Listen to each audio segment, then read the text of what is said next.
If you're a parent caught in the chaos of youth sports, the pressure, the politics, the excitement, you're not alone. This is Be Valiant.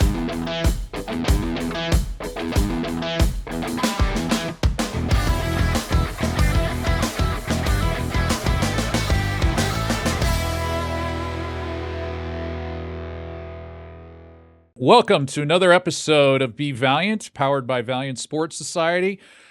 You know, this is getting old hat, but I say this all the time. I'm super excited about this episode for you because I have got today someone that I have known for a long time. And the way I've known her, to be honest with you, is when I ran Fox Sports Arizona, and every time I'd show up at Arizona State University, she'd yell at me, track me down, and tell me we need to televise more women's basketball games. And that is what the impression locked into my head is about her. But the fact is, she's a Hall of Fame coach from Arizona State University, over 25 years coaching the women's basketball team, also coached at NAU, played basketball at Stanford for another Hall of Famer there. She is led ASU to 14 NCAA tournament appearances, 2 Elite Eights, 3 Pac-12 Coach of the Year honors. She served as an assistant coach for USA Basketball, winning a gold medal at the World University Games. She's nationally recognized for emphasis on leadership, mental performance, and holistic athlete development, which we love talking about here. Frequent speaker and mentor on topics including mental health, resilience, team culture, and women's leadership. Most importantly, I think in all of this, her husband Will and her raised 3 kids. And we're going to talk about what it's like being a sports parent. And I'm so glad to welcome Charli Turner Thorne. Welcome. That's a mouthful, isn't it? It's always. It's a tongue twister. Yeah. Thanks for having me, Todd. Oh, my gosh. Are you kidding me? Thank you for being here. I mean, when we reconnected, and it was so good that we color coordinated for this episode. We didn't even know we were going to do it. I actually put this on thinking, well, this is as close as I can get to Arizona State Maroon. I think. Well, it's kind of close to the Mercury, who I work for now. Yeah, that's true too. So yeah, okay. We go. Well, there you have it. I didn't even know I was going to get there. But when we got together not that long ago, first of all, I probably had so much energy coming at you because every time I have the proper audience, once I identify it, then I'm an explosion of fireworks. But honestly, to have the conversation we were having and knowing the things that you're passionate about, and things along the journey of your career and your life experiences with your family, it was so aligned that to have you here to speak to parents that are listening, hopefully, and to give them that wisdom and that experience, I think is just incredible. So thank you so much. Yeah, my pleasure. I do it a lot individually, so this is much more efficient. Yeah. Well, thank you. Yeah. Well, let's start just kind of overall, the pathway that got you here. I mean, your whole journey from the beginning as a player and growing up in Southern California, and just kind of what shaped you to get here. Yeah, I mean, different world, right, Todd? I was a latchkey kid and played in the park leagues and played with boys. Yeah. Didn't really have the girls' leagues. I showed up to baseball practice with my brother, and my mom got a call that night because they asked me to play because they were short a body, and I guess I did okay. Like, can she play on our team? And that was my first organized sports experience. Yeah. And, I had the unfortunate moniker of tomboy growing up back in that age, which I could not stand, by the way. Come a long ways since then. And I just loved sports, was a multi-sport athlete. In high school, I was basketball and softball. Because I played baseball up until like 15, like Babe Ruth and stuff. And super fun. And then I would, play some soccer or flag football, for rec league. I guess it's youth leagues. Yeah. Yeah. Yeah. And so basketball kind of gradually became my favorite. And I went to back then you didn't have all the platforms you have now, like, tournaments all summer and everything. There was like 2 tournaments in the summer. So I went to Stanford basketball camp and did well and got offered a scholarship. So that was my dream school. So that was pretty fortunate. Wow. My parents had this much money saved up for my college education. So it was that or work and go to school. So I did work and go to school, but as a student athlete. And then I loved working basketball camps in the summer. That was kind of my job. And so I just loved having my own team and coaching it. So I got an opportunity to get my graduate degree at the University of Washington and coached up there. This was before you could have 6 coaches like you can now in college. So I was the third, but I was a full-time assistant. So it was super fun. And then I got offered a job right after that at Santa Clara University. I really thought I wanted to be a sports psychologist. Oh, really? Yeah. And I was kind of testing the waters. I did a little bit of research at Stanford, but you had like the average age getting into a clinical psych program is 27. And, I didn't have all the experience. So I just went with the master's. But I had so much fun coaching. Yeah, I got the opportunity. I was tired of asking my parents for money, right? I'm like, I just want to be on my own, Yeah. And so, I went to Santa Clara University, and that was my first full time. And then from Santa Clara to NAU? My first head coaching job, Northern Arizona Wow. University, Yeah. go Jacks, and was there for 3 years. ASU had I don't know, 7 people told them no, and all of a sudden they drive up the hill to talk to me, and I told them no 3 times because I just had this loyalty to the kids that I had recruited there. We had some really good players. Yeah. But finally I said yes. So 25 years there, and retired April 2022.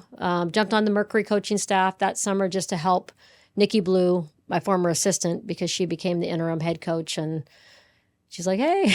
Yeah. I'm like, sure. I did not want to get back into coaching. I wanted to explore other things, which I'm doing now and enjoying. Yeah. That's Yeah. awesome. Well, and so that all happens. And then I think I remember when the kids started running around the court, because I think I was running Fox Sports Arizona around then. I think they were super little. So then you become a parent. Yep. And that evolution begins, and then they all find their way into sports one way or the other.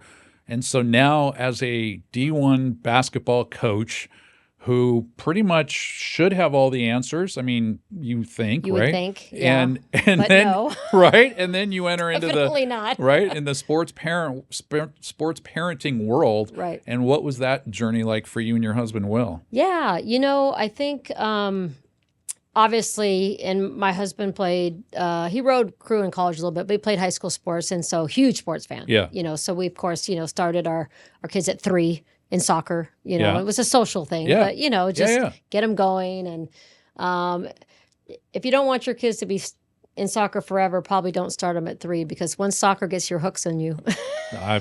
they don't let them Yeah. go. Yeah. But yeah, I mean, I think, I think coaching made me a better parent. I think parenting made me a better coach, because I just gave me perspective. But I'm just going to, full transparency, I think with Connor, my oldest son, who is really a talented athlete, and he kind of just stayed in soccer. I mean, he played some basketball and things in middle school, but he was soccer through and through by high school.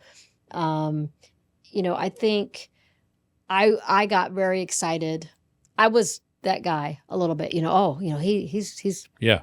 started right away, and Yeah. Corona del Sol, really good program, and all this stuff, and I was very, very locked into like that part of his life and the progress and stuff like that. I mean, of course I cared about their academic and Yeah. social and stuff, but I, as somebody that obviously loves sports, I learned from Connor, with my youngest, who came out of the womb shooting a basketball. So go figure. Imagine that. I know. I mean, but I wasn't around to put it in his hands. It just happened. I think I learned, from one to the other. It's like, hey, Yeah. But Connor played a little college soccer. Let me, I've not had too many conversations about what I'm going to ask you. And I often reflect, especially after talking to my daughters. I think maybe in our episodes, we talked maybe a little bit about this, but when you talk about watching that with Connor, and that's the first experience, right? And you get caught up in it a little bit. A little bit. My guess is you don't get caught up in it like some parents get caught up in it, right? Correct. But Yes. to me, there was more of what I probably am guilty of getting caught up in is the joy of it happening for them, Right. right? Yes. And 100%. and And that I think could probably get, I don't know if misdirected is the right word, but I think it probably can get looked at the wrong way. But for me, it was always about watching my kids going, my God, these are really good athletes. Like there should be a ton of happy moments that are coming. And yes, focusing on the right things, right? Instead of how much they're playing or, who's watching them. Yeah. So I do have a story. When I was a high school athlete, my dad was a college athlete, and, he came to my games when he could. And sometimes after the games, he would give me his critique. And this one particular game, I didn't feel like hearing it, and he said, dun, dun, dun, dun, dun. And it's like, and I just kind of said, I know what I did wrong. And I think that was it. And you don't really talk to my dad like that, but I did. Yeah. And I kind of walked away. And to his credit, he never, through high school, college, he never said another word about any of my games after that. I had to ask him. Yeah. So then I did. Yeah. After a while, I'm like, okay, well, hey, Dad, what'd you see? Or, something like that. But I think I really learned, fast forward, like, you wait, let them ask you. Yeah. I tell parents that all the time. Like, don't call your kid in college and ask, first thing out of your mouth is, how's basketball going? Yeah. Like, that's like the worst thing you can do. Yeah. Right. I mean, there's all the pressures, that they have. And, hey, how are you? How are you doing? Yeah. Like, how's school? What else? You make any friends? And then let them bring up that, because I think it's just, so I did learn that going into it. Yeah. And I think I did a good job with that with my kids. And just also, my own coaching philosophy is like, it should be fun. Yeah. Like, if you're not having fun, you're not going to peak perform anyway. Right. So if you're not in the right mindset, and you don't have like joy for doing this, then you're probably, you're not going to peak perform. So you're watching the kids play whatever sport they're playing, and I'm sure there's been a team where the moment wasn't fun and you knew why, right? Or you're watching what is happening and there's something going on with coaching or some dynamic, right? But again, because of your experience and your profession as a sports parent, what is that doing to you inside, and what do you actually do about it? Well, it's eating me up inside, but I keep my mouth shut and I stay in my lane. And I, as a coach, it's not my place. I'm not at practice every day. Right. And so I really, it's not my purview. It's not my place to critique the coaching, their decisions in any which way. Right. So have I in my mind, maybe with my husband a little bit, yes, but not to my child, because, I mean, I don't care who I am. Like, I could have all the knowledge in the world. I'm not their coach. Right. So if I try to weigh in on that, I am messing my kid up. Yeah. Immensely. Like, they can only there's one voice. There's got to be one voice. It is what it is. Yeah. If it doesn't work out, maybe, move them after the season's over. But, as long as the season's going on, because, I dealt with that my whole college career, right? We're in there and we would talk about it as a team, the three peers, press, parents, and peers, right? They're all in your head, in their ear, and they're only focused on you. Yeah. They're not focused on the team, and they're not here every day with us, and they don't really know. So if you're going to let them get in your head about what they think you should be getting out of this, good luck with that. Yeah. Yeah. That's a really good point. So was there a moment where you had to talk to a coach ever in any of their journeys?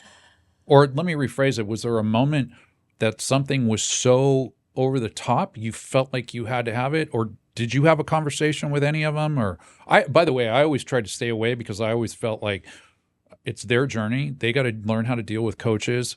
And I asked this to one of my guests a few shows back, Linda Flanagan. I said, what is the age when too young is pushing them to the coach to take care of a bigger issue, right? And I don't have the answer to that, quite honestly, and I probably erred on the side of letting them go deal with it than me. But I did have a coach conversation once on the negative side and once on the positive side, trying to figure out if moving over to the club and team were necessary. I think that's a different situation, but yeah. Well, soccer isn't my sport. so it was easier for me to, I mean, I had my opinions and stuff like that, but I never, I mean, youth sports, whatever, like, just Yeah. have fun, get better. If you're not having fun, get better. Maybe we'll switch things up. Yeah. Gets into high school. Okay. A little higher level with club, and right now I'm thinking about soccer and Connor and high school. But I mean, what I tried to do, honestly, Todd, is I built relationships with the coaches, and I was fortunate enough where, I was kind of a presence in the community, and they knew I was and I just tried to have a good relationship with them. Yeah. And that's kind of all I did. I didn't say, and then if they ever, hey, and this didn't happen that much, probably at all in soccer, but like, yeah, maybe a little bit, hey, what did you see out there or something like that? I liked having that rapport, but I never would talk to a coach about my kid. I never had to, I guess. Right. Yeah. And then same thing with Quinn, similar experience, I think, with Mike, your buddy on the show. Mike Strati. Yeah. He literally came out of the room shooting, right? So that's all he wants to do. Like, I'm on the road. Will's like, he's been shooting on the Little Tykes basket for an hour and a half, and he's soaking sweat. And I'm like, okay. Like, he just had it. Yeah. He had the bug. So he, we started him in youth basketball, and it was, a dad who had never played, and his kid, he's like picking him up to shoot the basket. And my kid, he's can shoot from the ground, and and has skills, and because it's all he ever wanted to do. And he wouldn't. He just no. I don't want to do this. So I was like, but this is all you want to do, And he goes home and he goes, on the hoop, and he just starts shooting. So I said, okay, we'll get a team. So from a very young age, we got a little team. We had a sport court on the back in our backyard. And the great thing about coaching your own kid when they're little is you get to decide practice times. Like, you get to coordinate everything. Yeah. So that really, like, it was like, okay, this I like, because I can actually be at stuff, because I usually couldn't. So I actually really enjoyed that. And then we kind of had, and I recruited the parents. Oh, that's good. What parents do I want to be around? Yeah. We had great parents. Yeah. Back to your culture, though. Yeah. You're big on culture. Big on culture. Yeah. Yep. And so then, what happened then when they were getting into high school is I didn't want anything to do with boys club high school. So I recruited coaches for Quinn's team. Yeah. And then I would help out. So that worked out great. So consequently, I mean, he always had good coaches on that side. And then, high school and college have been, just. Yeah, we'll just leave it at that. We'll leave it at that. Yeah. If you're watching on YouTube, you'll get the idea. We'll just leave it at that. Let me say this point. I think for parents, just to be realistic, I tell tons of, girls basketball parents this all the time. In high school girls basketball, you're lucky if you get either a great person or a great X and O coach. It's frankly rare that you get both. I mean, they don't get paid a lot. They often are teachers at the school. Yeah. I mean, my high school coach, Hall of Fame, was a great person. She's a good coach, but great person. Yeah. And then some coaches are just really good at teaching and technical, but not, not so great with the culture and maybe some other things. If you have one or the other, you're doing good. If you have both, it's home run and slam dunk. Not the norm. It's just not the norm. It just is what it is. Wow. Okay. But at least in club, you can choose your own coach. So when parents say, is it okay to switch clubs? I'm like, heck yeah. Yeah. You're paying, and you want your kid to get out of it what they can get out of it. Yeah. So high school, you should just stay. Well, and you're kind of, I'm not saying you're jumping ahead. I did want to talk about culture with you, and we'll come back to coaching at ASU and the dynamic of culture and how important it is to you. But one of the things that I've talked about, I think you and I talked about this, but one of the things that I've talked about on the show is the importance of culture starting at home. And understanding what that is from a sports perspective, and what it is you and your child in particular, when they're old enough to be able to figure it out, what do they want out of this, right? Right. And then essentially from that point, and I did not do this. I think we had a good culture, but we didn't talk about it. My experience is, parents talk about this because the world of youth sports today has got so much stuff inside of it that if you don't figure that out, you're going to have a hard time connecting. And to your point, you could find the club that aligns with your culture. You can find the coach that aligns with your culture. Mike Strati, you highlighted that podcast in particular, and Mike was a coach that said, well, if a kid had a theater event they were going to be in, I wasn't going to get in the way of that. It was a lifetime, one lifetime event thing for them, right? They need to go do that. But there are plenty of coaches out there who would say, and there was one that we had that we both played for that said, oh, if you're going to go, you're going to be penalized. Right. And so it took away a life event potentially. He didn't allow it. But my point is, it's culture alignment. So how you're kind of touching on it. If you want to elaborate a little more, the importance of it. For a coach with their team or for a parent? Well, in their home? more starting at home first. Okay. We'll come back to your side on the team. Because I think that's, gosh, hopefully we're all at home teaching our kids, good values, to be honest, to be kind, to take responsibility, to be a good communicator, listen, all those things are really important. And my husband gets a ton of credit because my children are, I love who they are. Versus what they do. Mm-hmm. We always tried to center in who they are and then what you do, okay. So because he was just home more, so I think he did a fabulous job in terms of just values, and kind of our, family culture. Yeah. And you already alluded to it, our recruiting, oh, heck, we're recruiting character. We're recruiting young women that we want to be around, and that frankly, two of the biggest things that separate kids, how hard they work, how well they learn, assuming they have the athletic ability and the skill. And so we really sought that out. I think one of our biggest, I don't want to say selling points, but one of our biggest strengths in our program in my 25 years at ASU is our culture is going to beat your culture. Yeah.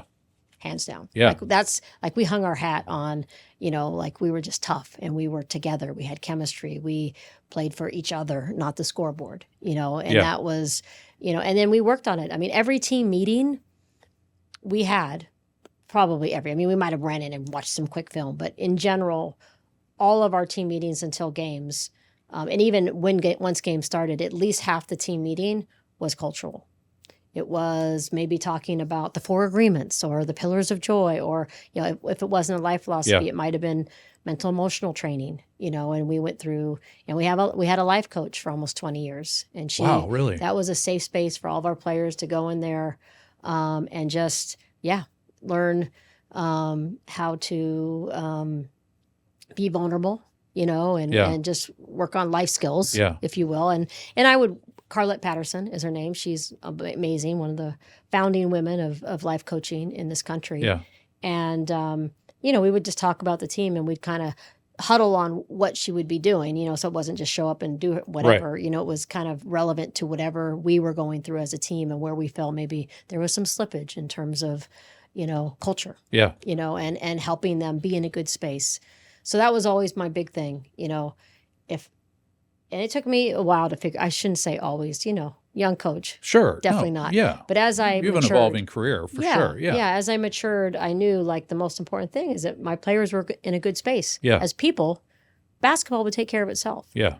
So that's what's not happening enough at all levels, I think. Yeah. Is that training. Yeah. That mental, emotional training. Some coaches don't even believe in it. And then I feel like, some coaches just aren't equipped. Yeah. Well, wait, I'm going to hold you there because we're going to definitely come there. I want to bring you back to kind of the culture in what you're talking about and come back to sports parents for a minute because I've got to believe, knowing you now and listening to this now, how much attention did you and your staff put towards the parents of those kids or the kids you were recruiting to not disrupt the culture? Because they're sitting in the sidelines, they're sitting in the stands. The parents they're going to go to every road game. They're there. So they are an extension of the culture one way or the other. How did you manage that? And who were you looking for, not just from an athlete standpoint, but from a parent standpoint? Yeah. I will flat out, if there was just a completely cray-cray parent, for lack of a better way to say it. Yeah. That's how we said it. Hopefully that's not too much for people, but No, they need to hear it, by the way. Yeah, no. I mean, if you're acting a fool, if you're a bad actor in the stands, if you're, disruptive and really not helping anybody, we will not recruit that kid. Yeah. We did not recruit that kid. And we passed on some good players. I mean, I don't know that we would have got them, but we, if we thought somebody was just, not going to step away from, now probably really early in my career, we weren't even that discerning. We just needed to get some players because we were so bad when I got to ASU. Yeah. But then, 4 or 5 years in, we're really good and we could be more and more selective. And we really looked at that. I mean, it was very important to us to have good relationships with the parents of the players that we invited into our program. Yeah. And it was also very important to us that we felt like they were going to be respectful and,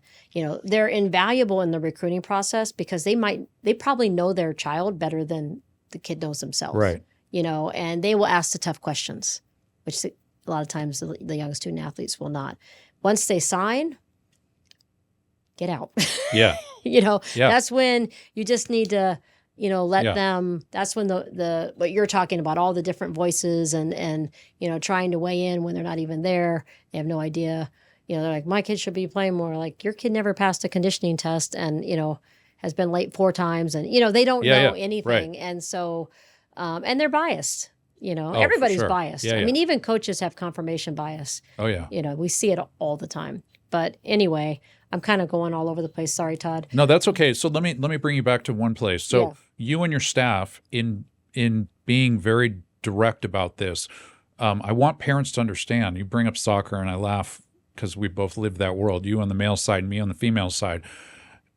Watching the cray-cray parents, and I don't even think we even talk about them. There's plenty of others that fall outside of that, and being vocal at a showcase game or something. Yep. And with hundreds of college coaches roaming the sidelines.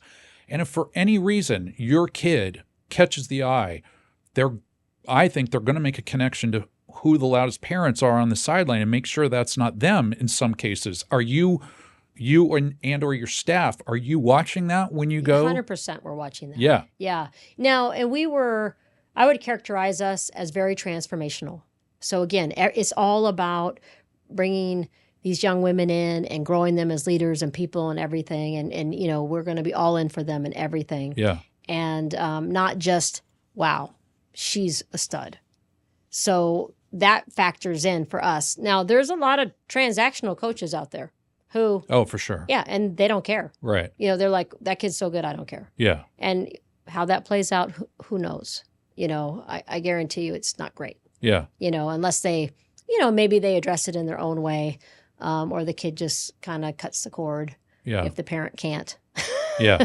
Parent needs to be the one to kind of cut the cord. Yeah. Especially, I think by the time they get to college, they just need to find their voice. Yeah. They need to advocate for themselves. And it's hard. Trust me. I mean, I have a college athlete right now who has not advocated for himself in a couple situations that have really, really hurt him. He's been injured, and he's been injured even more because he didn't speak up. Yeah. Yeah. And so, but this is a life lesson for him. Yeah. Like, he's got to learn. Like, hey, you're not a kid anymore. Yeah. Yeah. And I think those are the things I love about college athletics. It's just everything that you get out of it, the toughness, because often you don't get what you want. But then how does that help you grow and become more resilient and a better person and, maybe more empathetic, all sorts of things, right? Yeah. Because it was easy, because it was so hard. Yeah. Well, in the similarities, I laughed when we got together last time about you and I. And by the way, you bring up sports psychology, and I took one semester at San Diego State of sports psychology, and I'm like, okay, this isn't going to work for me. And I bailed on sports psychology. But growing up in LA, in Southern California like we did, and I think it was just the times of how we grew up with our parents did not, there were certainly those parents that were at everything. That time has not changed the cray-cray. Yeah, always a few of There's those. always a few cray-cray. But I think the idea of what it was versus what it is today, and through the time of being a head coach, how much, and especially in the last 10 years, have you seen it to be harder for the athlete to cut the cord from the parent? Totally. Oh my gosh. And why is that? Because it's the world they grow up in. Yeah. Right? I mean, they don't have the same leadership and coping skills that we had. I mean, I was, like I said, a latchkey kid. I rode my bike to my games. Yeah. I mean, my parents worked. So maybe they'd be there, maybe they wouldn't. I was taking the RTD down Wilshire Boulevard, There you go. as far as I wanted to go. I mean, it's just a completely different world. And part of it, and I'm not saying we were great and they're, now they're not great. It's like, I wouldn't trust my kid to ride where I rode and do the things in today's world necessarily. But I think, obviously the helicopter parenting, but even, we would joke a little bit like, okay, that player talks to their mom every single day. Yeah. Like, that's not healthy. Yeah. Yeah. So, I mean, with cell phones and, the hyper communication, connectivity, I feel like that slows the growth. Yeah. I feel like the fact that they start in organized sports at 3. Yeah. Like, when did I start? 10. Yeah. Then they're not out. Like, we were out in the parks. We were creating our own games, right? Yeah. I mean, we were just, okay, hey, let's play football today. Yeah. Let's do this today. And we were the coaches, the officials, all of it. Yeah. The love of the game was totally different. Yeah. Totally different. We were creating the love of the game on our own without being told what to do, for sure. Right. Yeah, completely. And we grew our skills, leadership and everything because of that's just the world we were in. So it's harder and it's different. And so unfortunately, I think every college coach that you would bring in here and talk to would say, you just have to understand that and meet them where they're at, because they don't have oftentimes the same core foundation with coping and leading. Yeah. Yeah. Okay. Well, let's switch over to mental health. And one of the first questions I really want to tee up for you, you're kind of going down there, but from a mental health standpoint and even a physical health standpoint, talk to me about the athletes that you were inheriting, what you were getting through the recruiting process, and how they changed. So in other words, what was coming out of the youth sports system mentally and physically, how did they change over the course of time of your coaching, for the better or the worse? Yeah. I mean, obviously, hopefully for the better, right? Because I don't think a lot of youth coaching has, we already alluded to this, kind of mental training built in. Right. It's sort of just, maybe some life skills, but, they're not necessarily helping them get their minds right every day, with a lot of mindset mastery strategies and things like that, which we do in college, know. And I think, let me just back up a little bit. I mean, you go to college and it's usually for every individual, and even more so as a student athlete, because it's the pressures and everything. This is the biggest life change they've ever had in their life. Yeah. Right. Now, if they've had a tragedy or something, maybe there's been something big. But so we have to know that and embrace it. But that triggers, often more anxiety, and this is just even normal college kids, right? They're away from home for the first time. So I think that happens. And, you just have, that's why a life coach and the things that we had in place were really beneficial to help our kids. Because you want to nip it in the bud. You don't want a kid to have full blown depression and anxiety and then deal with it. Now we've got counselors and all these different people involved. It happens. It happens to no fault of anybody, but just life. And injuries can be a huge trigger for kids to kind of go down a rabbit hole and get depressed or just, low moods and stuff like that. So, I mean, I think over my career, obviously everybody's different. So it's hard to kind of make a generalization. But I think, my best answer is, I guess this was an area, I was almost a sports psychologist, I cared about, like I knew was important. We would say mental to physical is 4:1. Yeah. And then some. I actually had 2 stints with USA basketball. So I was an assistant and then I was a head coach. And both times it was incredible. You know why we won? Why? Because we were tougher. Yeah. Yeah. We were just tougher. Yeah. Like we didn't have a sellout point. It was just that level of athlete. And, I saw that, and I think, toughness training, whatever you want to call it, to help these young women, just be able to peak perform consistently throughout their career and in life. Yeah. We want everything back to life. It's like, okay, this is basketball, but you guys, this is life. This is how you want to be. This is how you want to respond. This is, you want to grow your toughness muscle, not just to win this game. Right. Just because there's a lot of other harder stuff Right. coming when you leave our little bubble. Yeah. It's college athletics. Well, by the way, the one thing that is so overlooked is the stat of how many females that played sports that end up in the C-suite or in executive jobs. 94%. Yes, and that number is not talked enough about. I would fly a banner with that stat because parents worrying about a D1 scholarship that Right. does not have the probability of occurring, just having them in sports and letting them excel in sports, you have a much bigger opportunity than just going to a D1 school on a scholarship, and a partial one at that if you get it, right? Right.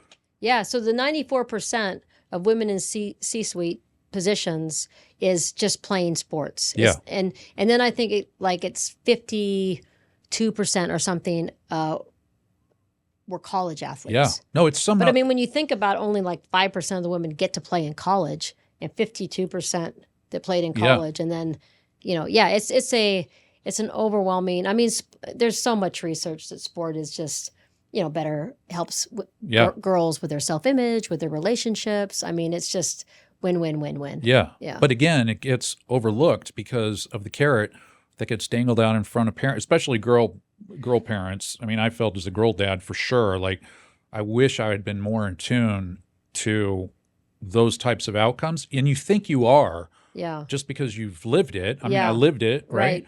But really to see the stats and to understand them and to have that confidence, oh, this is real. Like, this is real. Let me make the focus here and not this, right? I mean, as a coach practically my whole life, I mean, I just always felt sport was an education unto itself.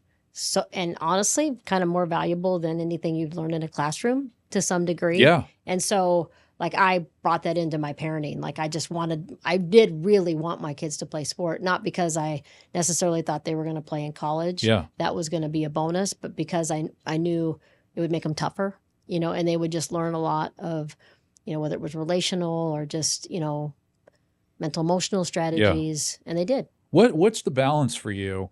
This is, it's fascinating to hear you talk about the mental side, especially how early on you were in touch with it, the fact that you wanted to be a sports psychologist at Stanford and to bring that into your coaching. And then, but you're talking a lot about toughness. So for the parents that are listening, explain to them what the difference is between being tough, having a tough team versus also wrapping your arms around athletes for mental health and making sure they come out. That's a great question, Todd. So, I mean, my definition of toughness, ours was, the ability to stay positive no matter what and get your desired results. Yeah. So, it wasn't like, oh, we're going to get up at 5 a.m. and run 10 miles. Like, no, to me, that's not smart training. Yeah. So it's not about like, I mean, obviously pushing physical limits is important, getting out of your comfort zone as an athlete. Yeah. But for us overall, it was, body, mind, and spirit. How are we tougher? It's our ability to not let anything bother us. Right. And then we become tough. And so different from the physical toughness of people playing through injuries, and I mean, I've already kind of alluded with my family. Yeah. Both of my sons experienced a passive aggressive coach that pushed them to do stuff they weren't supposed to do. One of them, my older one, said, no thanks. And he left. Yeah. He left the program. Yeah. He's kind of wise beyond his years. And my younger one is just like, okay, I'll just, do whatever you ask, and had significant consequences that were not positive. Yeah. So, I think, and this is something that we teach about in our optimal performance class at ASU, that there's good toughness, and then there's like, pushing yourself past, the point where you should, with injuries. And hopefully you have people around you that are helping you with that. But that's really important. And we make that distinction very clearly for young people. And a lot of the people in our class are, going to be the ones working with athletes and stuff like that. So, right. and in the medical side of it. Yeah. So it's like, hey, you've got to sometimes step in and, really, be the voice of reason for athletes. Of course they want to play. Right. Well, usually. Yeah. But yeah, that's a whole nother show.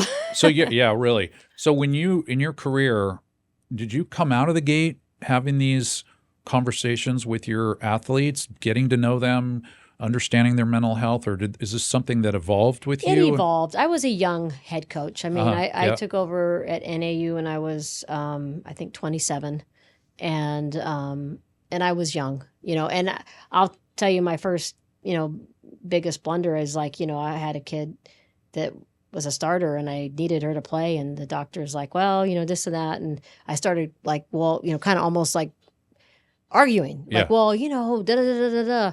And he just shut me down and gave it to me. And I learned, I mean, that was a wake up call. Like, that's not my lane. So really from that time forward, I really learned how, like, that's not my lane. Like, Right. whatever they say goes. If anything, The as I trainers. got older and matured, we would hold kids out Yeah. that my trainers say could go, or the doctor would say they're good, but I knew that they weren't good. Yeah. Or they would say, I'm not quite ready. I'd like, okay, Yeah. well, if you're not quite ready mentally, then you shouldn't be playing. Right. Yeah. So that was an evolution for me for sure. And I messed it up as a young head coach a little bit. Yeah. And then But that's okay. You got course corrected. got straight. Yeah. Yeah. I mean, I straightened out pretty Yeah, quick. yeah. But, I see coaches doing that. I see them, being a little bit manipulative or passive aggressive, and I don't like it. I think, and you can lose your job. I mean, that's just like, what are you doing? Right. Having a kid play. I kind of joked. I mean, nowadays kids will be cleared and, well, I'm my brand. I'm not 100%. Yeah. You got a whole nother side of things that's a little bit crazy. And Oh, it's that's like, a whole nother 2 shows. yeah, exactly. It's like, okay, well, who's 100% in February of a basketball season? Yeah. So it's like, Yeah. But still, if that person is not got their mind right to play, they shouldn't play. Yeah. Yeah. And at ASU, you referenced Carlette Patterson. And then what other resources did you build around your team for mental health in particular? Yeah. Well, first of all, our whole coaching staff, like we had check-ins. They checked in with me once a week and with one of the assistant coaches. And my first question every check-in is like, how are you? Yeah. How you doing? Like, how can I help you? And so like, because again, if you want them to be in a good space as a person, but beyond our staff, and I think our trainer and our strength coach were amazing because we were all on page with, okay, so if somebody felt like someone was kind of a little off, they would let me know. Yeah. And we'd circle up. And so I think our overall infrastructure was really strong on that. But we had a really good counseling program. We had a gal that had a background in sports psychology, and she actually was an integral counselor for us with a few kids that went through some mental health issues. Really, really good, and just kind of helping them integrate back in because she had a background, and the sport part was great. ASU has a huge counseling program. So, and sometimes they went and saw somebody, I don't like that person. I'm like, okay, Yeah. let's try somebody else. Right. But usually we were able in-house, between our staff and our life coach and our counselors to pretty much manage their needs. Like they didn't usually have to go anywhere else. And we were, we were very compassionate with And that. is this the norm now, or are you guys still ahead and we need to catch up around collegiate athletics? And I say that I realize at D2 and D3, they're challenged by the financial side of it all potentially, but even there should be a commitment. Are we at a place now that as parents and their kids are looking to go wherever they're going to go, that they will have mental health support along with physical health support because of an athletic training department? That's a great question, which I really probably can't answer with any sort of certainty. Yeah. I would say at the Power 4 level, the big conferences, lots of resources. Good. And, a high level of care. So usually those things are addressed and they're somewhat on the conservative end, because there's been so many athletes and so many situations these last 5, 6, 7, 8 years, public, and so now coaches are getting trained on it and coached up about like, hey, here's the signs, and counseling people come in and here's this, this is what you should do. Hey, we're here for you, which is great. When you go down to different levels, there's less resources. Yeah. Yeah.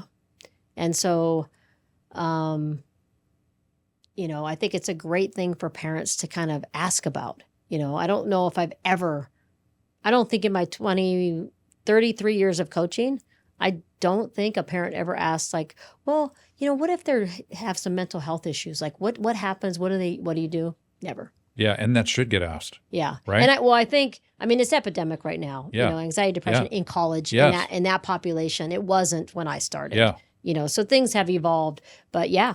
I mean, these days, 100%. Yeah. What are the resources, if somebody, say my kid, if somebody on your team, because if one person on your team is depressed or is dealing with mental health issues, it affects everybody. Yeah. Especially if you have a good, united team and good strong culture. Good chemistry. Yeah. And so, My first ever evidence of it, my soccer player was on a recruiting trip to a school in the Northwest. Okay. And the assistant coach, she said, oh, yeah, and right over there we have what we call the sunroom. I'm like, what do you mean the sunroom? Well, it's cloudy up here a lot. So if you need to get in I don't know if it was a tanning bed or a lighted room of some kind, it was a sunroom because – and I never thought about it at that moment. I didn't think about it. But from a mental health standpoint, my first reaction was, oh, my gosh, is my daughter going to want to come here if she realizes there's no sun? Yeah. But they were attempting – this was a D2 school, and they were attempting to solve that problem mental health-wise. And I thought, okay, wait a minute. I love that. That's pretty smart. Yeah, I love that. I had Tranquility Cove right outside my office with fountains and lavender and love sacks. Yeah, it was there for anybody who just needed space. And I would often do my check-ins in Tranquility Cove. And that is so cool. Yeah, just, that was sort of on the back end of my career. You just kind of figure things out. Yeah. But I don't think because it's Division II or Division III or NAIA that, there can be great people there that really care and do things like that. Like, okay, we don't have a team of sports psychologists or counselors and stuff. We have some resources, but we're sensitive to things that might impact you. I love that. And you should be looking at those things. Yeah. And I'm so glad you bring that up because parents that are listening right now, I really hope you're taking note because it is a question you should ask wherever your kid is going to go, whether they're playing sports or not. Yeah. You should still ask that question. For sure. I mean, I've run into it just from an academic standpoint at a school, and there was like no consideration of what was going on in mental health wise. And you should ask that question. Yeah. For sure, right? I guess before we wrap this one up, I mean, is there anything that you would like to see happen in the collegiate space from a mental health standpoint that's not being done? I mean, it's you sound so ahead of the curve of everything you were doing. Would you like to see coaches adopt that? I mean, to have a tranquility room just screams, my coach will listen. Yeah. And that is such a hard thing to get to have, I would think. Maybe it's different today. Well, thank you. And I do think there are some great coaches out there that do kind of get it and have, especially that are resourced, that have like recovery rooms and are doing things that will help their athletes, with their not just their physical self-care, but their mental, emotional self-care. Is it the majority? I don't think so, because the problem with college coaching, and parents probably should hear this, is there is no credentialing.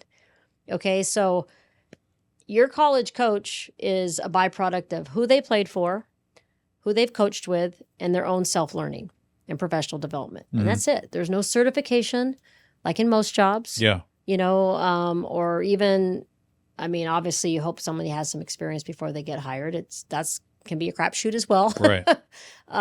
So that's, to me, when I was the president of the WBCA, we created a Center for Coaching Excellence. And so that was to help, but it wasn't broad enough. It wasn't comprehensive enough. And then when I was the past president, we were working on credentialing. Like USA, we're working with USA and NCAA, but it's never been. So in soccer and other sports, especially overseas, they have to, for FIBA. Yeah, license. Yeah, when I coached with USA, both times I had to get the training wasn't, it was like, don't harass your player. We need training that's teaching about how to teach, but Right. also how to motivate, how to build culture. These are things that I would love to see, that coaches are just, so they're just more prepared and they're more able to provide an amazing experience for their athletes. There was a very disappointing study a number of years ago, and it was that 67% of women's college basketball players did not enjoy their experience. 67%. 67% in that one research study. That's not good. No. No. Uh-uh. And so, it just screams of a lack of, just training. Yeah. Yeah. And, I think hopefully, and you're also just assuming that like a young coach like me, I think hopefully I'm a learner, Yeah. like, okay, evaluate and adjust, get better. Oh, I stunk at that. I messed that up. Not all people are like that. Yeah. And maybe they get fired or whatever, but I think we can't assume that people are just going to get better. Yeah. We need to help them. So this is a very loaded question, and I don't want to send Fire you down away. a rabbit hole, okay? But I Yeah. want to ask you, because you're bringing up something that well, so here's the question. Who is responsible for making that happen? Is it the NGB? And as we look at national governing bodies, I don't know if you saw the recent news that U.S. Soccer, who never always ceases to amaze me that they get their feet into places they shouldn't be, but they want to put their arms around the NCAA college experience. Is it the NGB that should mandate for the sport all the way through that licensing should be? Is it on the collegiate side? Is it the NCAA that looks at all the different sports and says who actually should be responsible for making that happen? Because it's something that should happen across all sports for sure, right? Right. Yes. But I will say, like, in youth coaching and stuff like that, I mean, there is in soccer and volleyball, basketball, there's really never been anything. And Right. football actually has some training. They're national Yeah. governing boards. So there are sports that do it a little bit Yeah. and better, which is great. Basketball, we don't. I think some of the football stuff might be guided by the NFL. Yeah. Right? You say that the national government, it's Well, so yeah, I'm it's talking not about the NFL, but I'm sure the NFL is helping right. with that national body that I can't think of. Yeah. Or is it a league responsibility? I mean, I would come back to the leagues also saying, the NFL is a really good example right now of how they're going to push flag football for girls, and it's exploding. Right. So is it something that they should make sure that there's proper licensing and that people who are coaching girls understand the mental aspect, as you alluded to, of what girls bring to the table? So this is the problem. Yeah. Like, there is no entity Right. that has been able to step up and address this issue. Yeah. I mean, like the WBCA, we have to try to do a little things. Didn't really work. USA, no.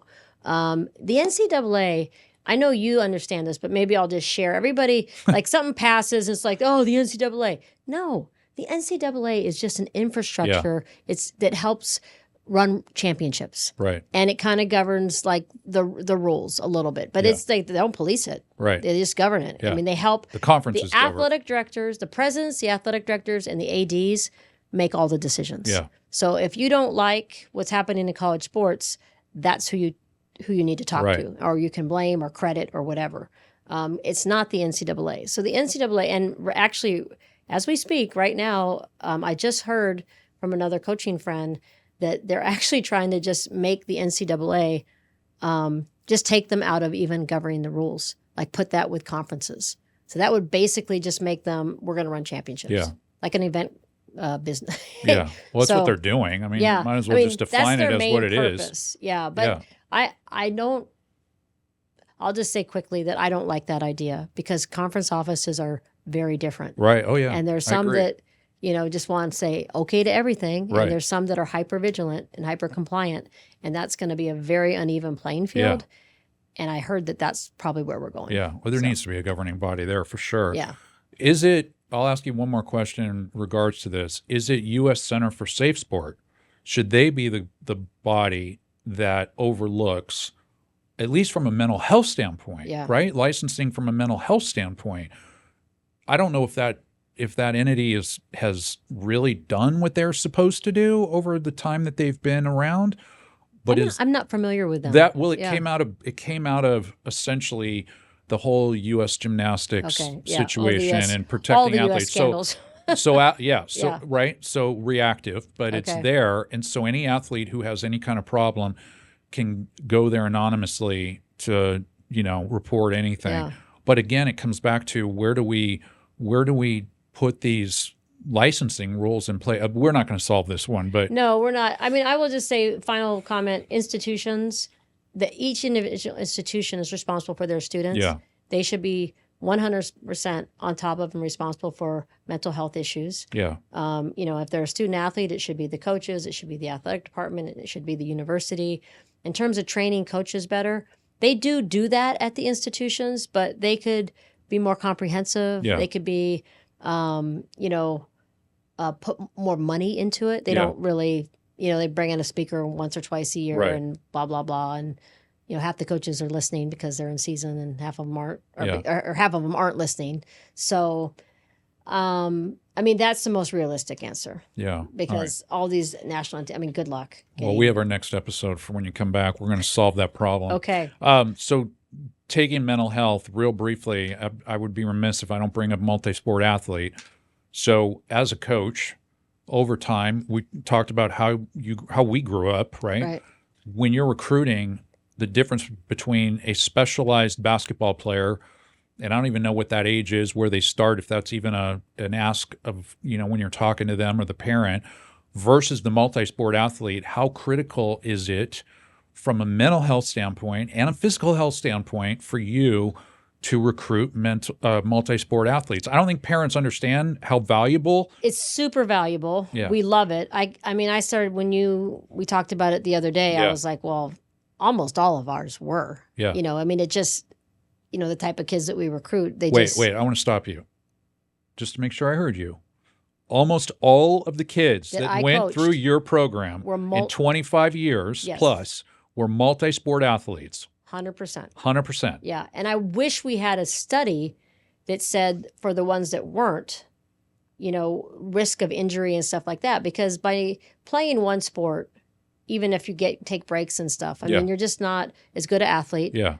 You're more at risk for injury because you're not using other. You're more at risk for burnout. You're not as fresh. You're not recovering, and you're probably not balanced. Do something else, like play an instrument or be in a play or do other stuff or just have time to hang out with your friends. I think all those things just create much better balance. Yeah. Yeah. Okay. Again, another one we can go way down, but I'm going to shoot you off to, we kind of touched on it, but I want to talk about identity loss. I want to talk about what's happened with your players after their careers with you. Some have gone on to go play in Europe. Some have gone on to play in the WNBA. But again, that's a very few of where those athletes can go. What is the connection to identity loss? I had no idea what this was until it actually happened to me and my youngest. What have you seen throughout all your years with athletes with identity loss? I actually have a former player who's created a business. She actually has a big job with another company, but she has created with a couple other people a business to deal with this, and she's trying to get university athletic departments to bring her in to create programming so that when kids graduate and if they don't continue to play in pro sports, they don't go through their lost years. Yeah. She calls it the lost years. Yeah. And it's true. Like you get out and you're lost. Yeah. Let's face it, a undergraduate degree doesn't often prepare you for any direct career. Right. So I will say this. I think at ASU, like we have programming in the athletic department, we have programming across campus, and then we did our own. Like we were trying to help them. But the thing that parents should know, like if their kid was an athlete, they have incredible transferable skills, Right. but they need help with that because they've just been an athlete. Yeah. So, and also like parents should be, and coaches should be helping them while they're an athlete. Hey, there's this internship or, how are you thinking about things? And we tried to talk about it. A lot of our players would go pro for a little bit and then come back and then, okay, what's next? And we would be there for them. Yeah. But I think the hardest thing is when they don't know at all what they want to Right. do, and that's okay, and so you just, I've had some, really players I'm still really close with, and they've been through a few different, careers, and, now one of them's back in school, and one's finally landed a job I think that she loves, and but it took a while. Yeah.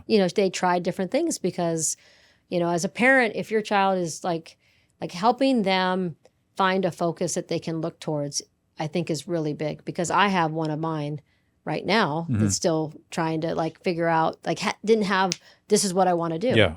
And that's hard. Oh, yeah. Yeah. I mean, that's where you're lost. And especially if you were an athlete and that was always your identity. Right. I mean, at least there's adult leagues and things like that where they can sort of, dabble and relive glory years, or just, continue to play the sport they love. But it's a thing. Oh, it's a thing. It's a big thing. Yeah, it's a big thing. I think parents can really help with it, Mm-hmm. Because they're in tune with, if their kid is just one-dimensional, or if they're actually, because there's lots of there's resources on every college campus to help kids do other things and get other experiences that are then going to help them get a job. Yeah. Yeah. Well, I would say if parents have been fortunate enough not to experience mental health in their kids' journey, I would absolutely tell you to get educated on identity loss and watch for the signs of it, having been through it, because it is, this has been likened to, Michael Phelps did a whole documentary called The Way to Gold, and Olympians losing, that the day the Olympics are over and they're done. But I would argue it goes all the way down to the youth sport athlete. It doesn't matter what sport. If they've been going to play basketball for 6 days out of the week and been practicing 3 hours a day, which they shouldn't be doing anyway, but the pressure of it, their peer pressure, the goal setting of it all, what might be happening at home with parents, that pressure on that younger individual is just as great. Right. And when it's no longer around, it's now becomes a mental health issue. So parents definitely need to take a look. It's awesome to hear you say that you stay in touch, though, and help people. Drives me crazy at ASU, by the way, with all my students. You can see it in the upper level class that I'm in, because there's so much announcement on social media. I'm so happy to announce that I'm such and such. I'm so happy to announce I'm now an intern at such and such. And there's always a kid that'll come up and go, but I don't have a job yet. Listen, your time is your time. Right. Let it be your time. Don't listen to the noise. Right. Don't pay attention to the social chatter. None of that matters. Your time is your time. Right? Yes. I mean, if I had a closing thought, I think helping our own children, and if you're in a coaching or mentoring, position, is FOPO, fear of other people's opinions. Yeah. And kind of comparison kind of ties in with that, is, possibly the most toxic, destructive, thing that's going on in our modern society today. I mean, we all do it. We all kind of care what people think, but it's right now in that young adult world. Yeah. It just paralyzes people, and it's so. I mean, that ability to kind of just get in that I have a purposed identity and not a performance identity. Yeah. And we talked. That was something that we talk to our players about. Like, it's like who you are, not what you do. Yeah. Right. A purpose identity. Right. And I think just that mastery, like I just want to be the best I can be. The First Rule of Mastery, Michael Gervais, amazing book. I recommend it to everybody, just that wants to help, maybe themselves, but also just, if you're involved with helping young people, this is a big issue with young people. Yeah. And we talk about it in our class all the time, and, FOPO, everybody. Yeah. I think just making people aware of it helps them. Yeah. Gosh, I am. I'm living my life based on what other people are thinking. Like, what am I doing? Yeah. Yeah. It really And just I'm limiting myself, and I'm feeling bad about myself, and it's like they don't care. And then, truth be told, most people don't care. Yeah. We're taking on those right. Yeah, those narratives that are pretty. Yeah, it's really inaccurate. important when you're an athlete. Most of the time you go, I don't give a shit, and I'm going to take it to the whatever, right? Or I'm going to hit, and it's the same thing in life. Like, don't give a shit what other people are thinking about you, and just do you. Right. Just do you. Do you. Right? Amen. All right, so we hit an hour. In fact, we're a tad over an hour, which is crazy, I know. right? That went really fast. Yeah, really. So this brings us to rapid fire. Okay. This is our closing segment, and you Okay. know nothing what's coming at you. I don't. And it's rapid fire, so one word answers are really quick. So are you ready? Yep. All right. The most underrated quality in a great teammate.